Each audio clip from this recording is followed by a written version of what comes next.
भगवान वासुदेव श्री कृष्ण की जय।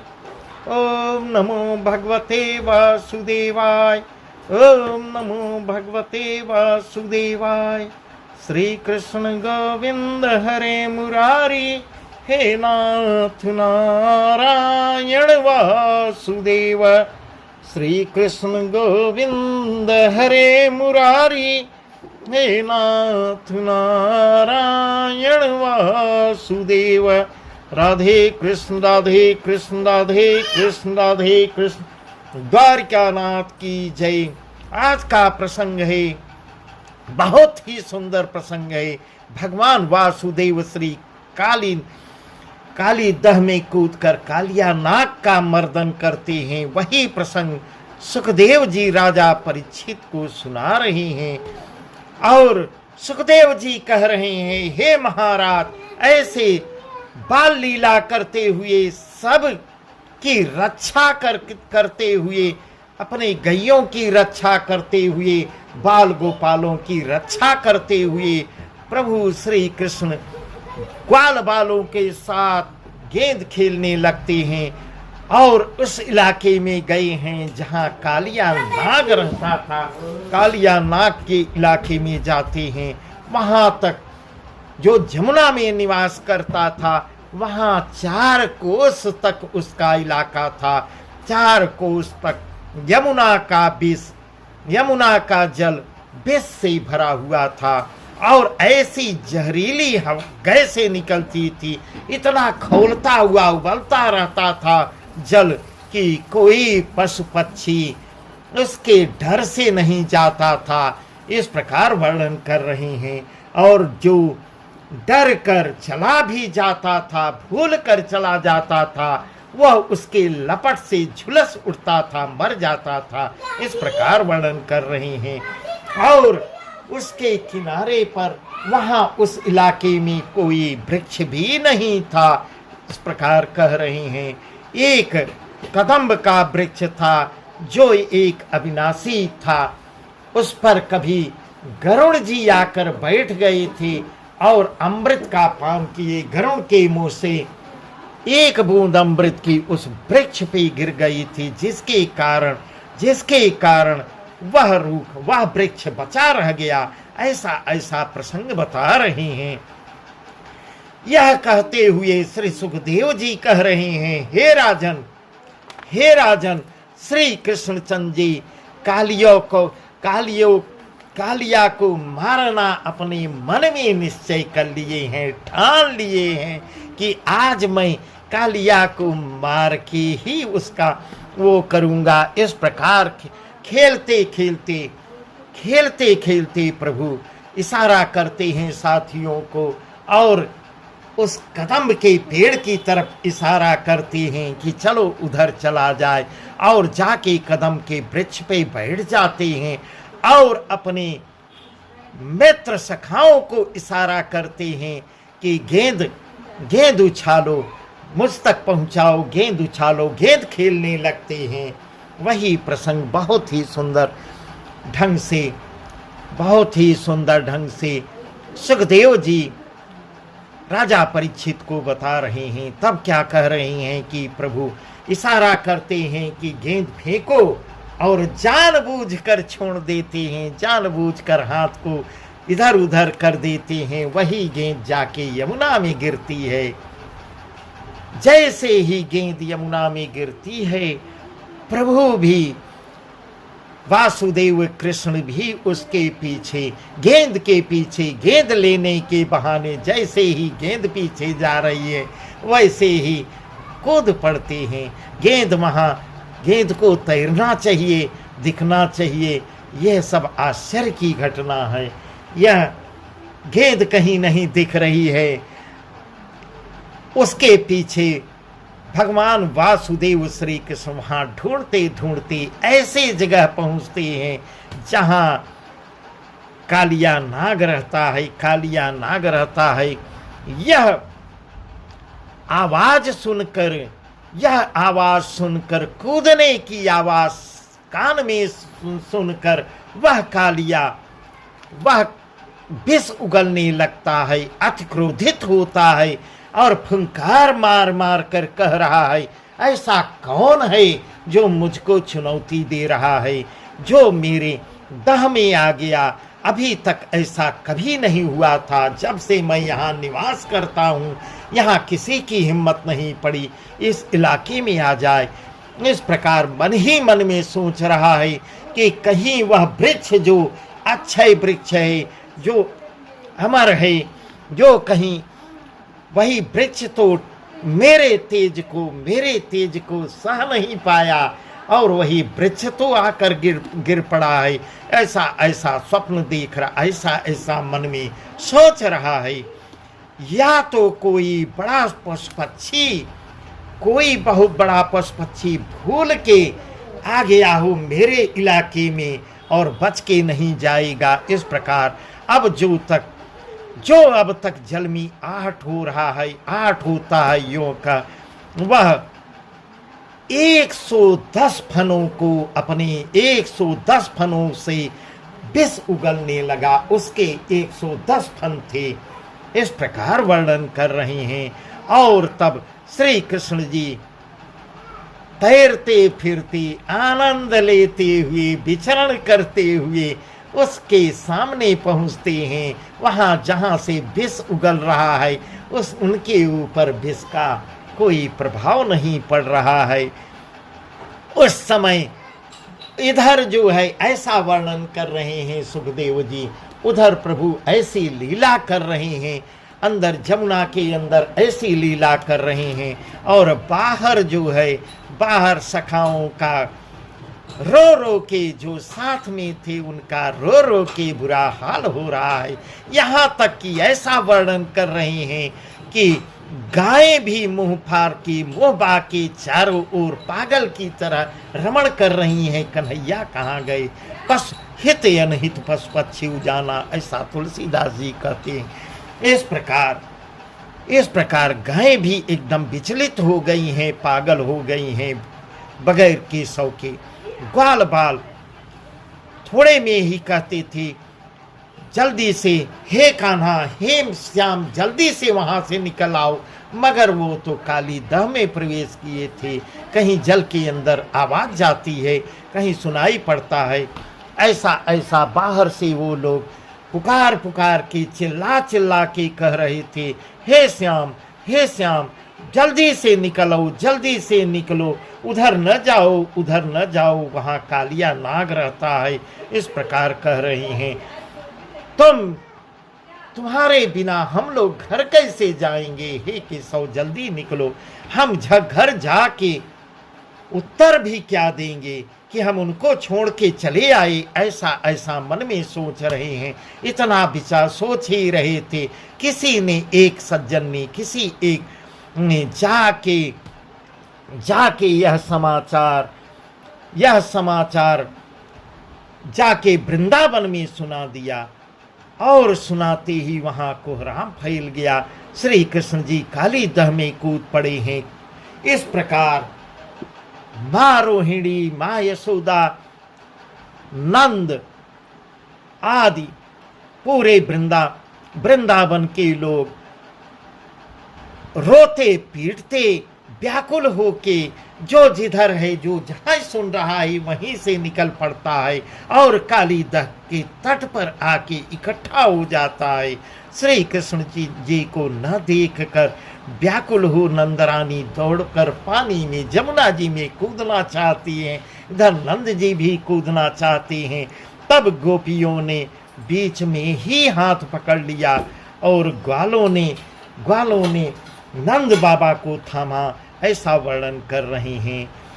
छाणी महावन यावन आए, छाणी महावन यावन आए, तोहु दैत्यन अधिक सताए, बहुत कुशल असुरन ते करी, अब क्यों न दहते निकसत हरि, अब क्यों न दहते निकसत हरि। इस प्रकार साथ रहने वाले सब पहचान लिए थे, सब जान गए थे, उनके प्रताप को, उनके लीला को भी धीरे धीरे समझ गए थे। इनके लिए कुछ भी आश्चर्य नहीं है। हे हरि, हे हरि, जल्दी निकलो, जल्दी निकलो, जल्दी निकलो।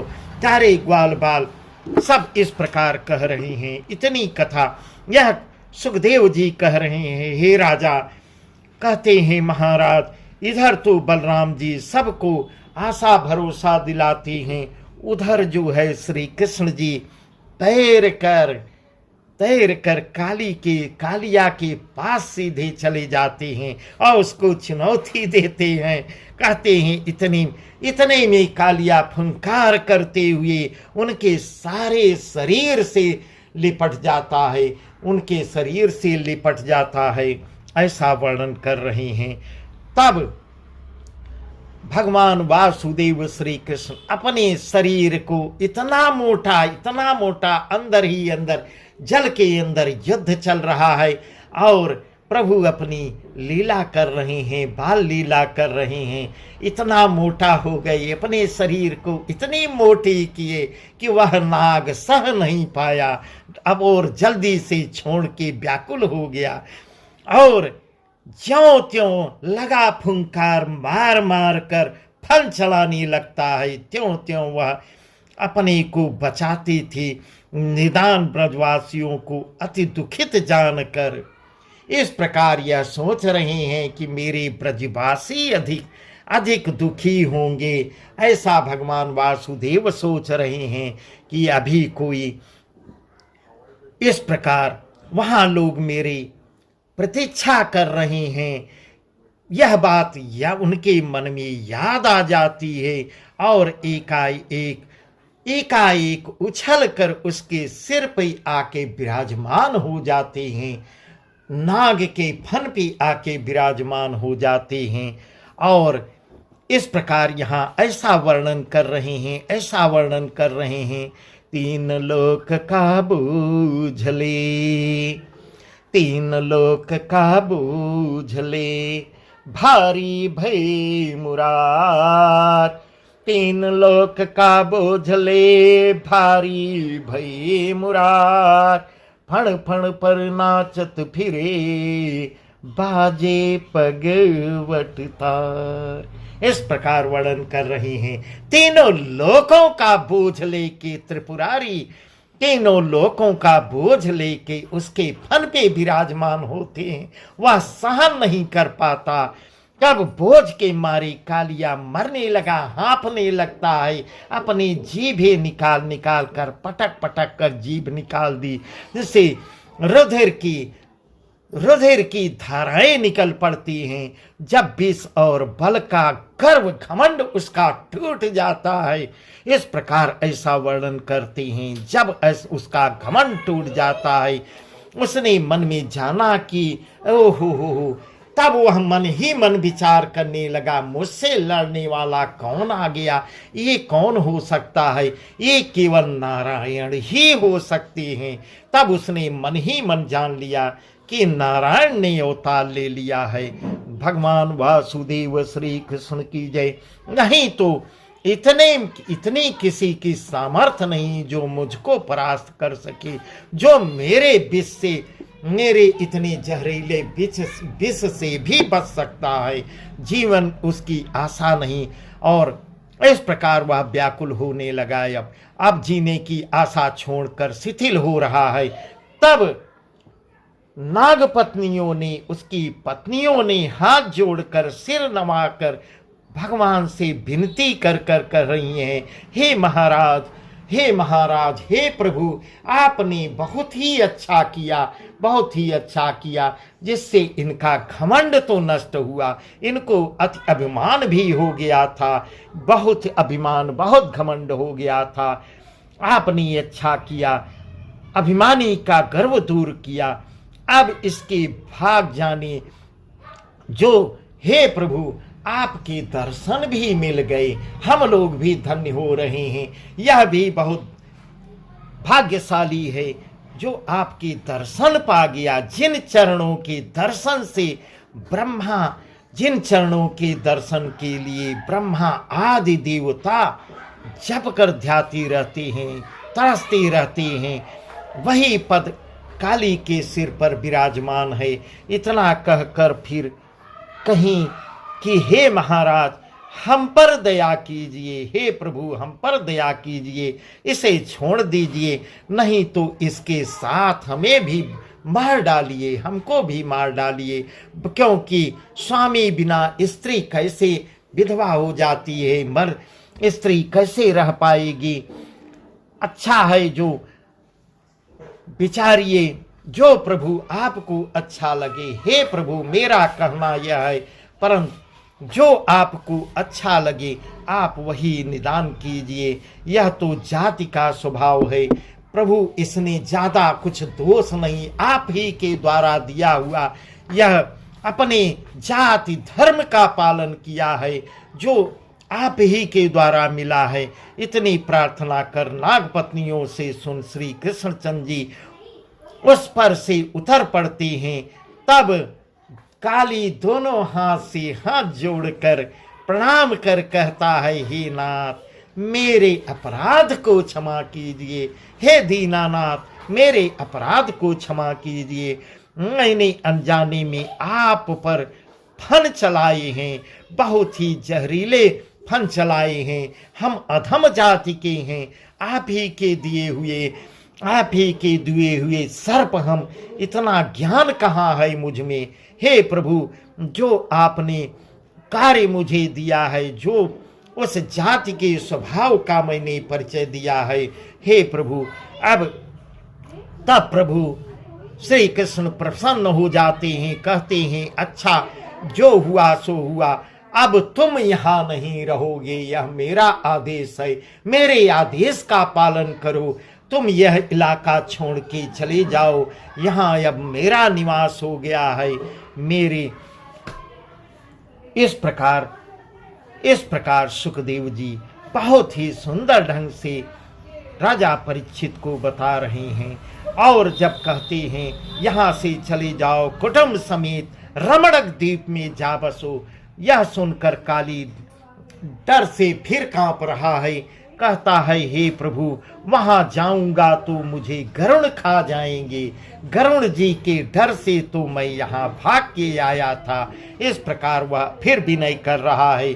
तब श्री कृष्णचंद्र जी कहते हैं, हे काली अब तू निर्भय हो के यहाँ से जा, क्योंकि मेरे चरण चिन्ह तुम्हारे मस्तक पे पड़ गए हैं, तो यहाँ से निर्भय हो के कहीं भी जा सकते हो, तुमको कोई परेशान नहीं करेगा। इस प्रकार कह रहे हैं। ऐसे कहते कहते ही प्रभु वासुदेव गरुड़ को भी बुला लेते हैं और गरुड़ से कह देते हैं कि इसके मन में भय जो है, उसको इसके मन में भय बसा हुआ है, हे गरुड़ इसके भय को मिटा डालो। और काली धूप दीप नैवेद्य साथ विधि से पूजा स्तुति करता है। बहुत सी भेंट कृष्ण के आगे रख कर हाथ जोड़कर विनती करके कुटुंब सहित रमणक द्वीप को चला जाता है। इस प्रकार प्रभु श्री कृष्ण जल से बाहर आते हैं। भगवान वासुदेव श्री कृष्ण की जय।